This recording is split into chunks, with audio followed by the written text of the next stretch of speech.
क्या तर्क है। मिस्टर प्रकाश शर्मा जहां तक हो सकता था अपनी पत्नी को किसी विवाद के समय डांट कर चुप करवा देते थे, पर जब वो नहीं मानती थी तो अपने तर्क देने लगते थे। उनकी पत्नी शर्मा जी की कई आदतों से बहुत ही परेशान थी। ऊंचे पद पर कार्यरत होने के कारण गाड़ी, बंगला, नौकर चाकर सब कुछ मिला हुआ था और पैसों की भी कोई कमी नहीं थी। पर उनकी बुरी आदतों में से एक आदत थी हर शाम को शराब पीना।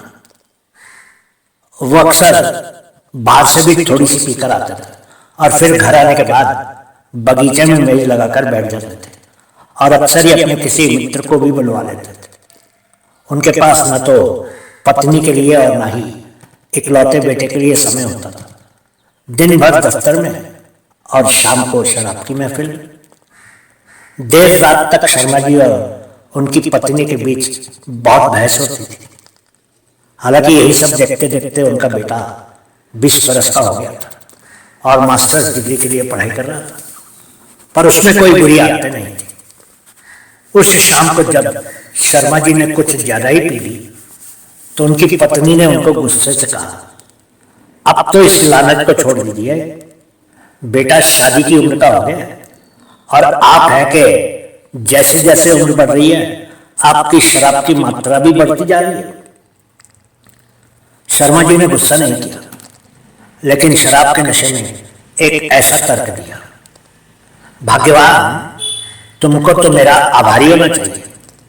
मेरी पीने की आदत को देखकर और मेरे नशे में होने के हर शाम को तुम्हारे साथ होने वाले झगड़ों को देखकर हमारे बेटे ने कभी शराब को छुआ तक नहीं तो इस उम्र में वो भी और जवान लड़कों की तरह देर शाम तक बार या रेस्टोरेंट में बैठा होता। कल को नौकरी करेगा तो एक एक पैसा तुम्हारे हाथ में देगा। मेरी तरह शराब पर पैसे नहीं लुटाएगा। मेरे ही कारण उसने ये पूरी तरह से जान लिया है कि शराब बुरी चीज है। तुमको तो मुझे धन्यवाद कहना चाहिए। उनकी पत्नी हैरान होकर उनका मुंह ही देखती रह गई।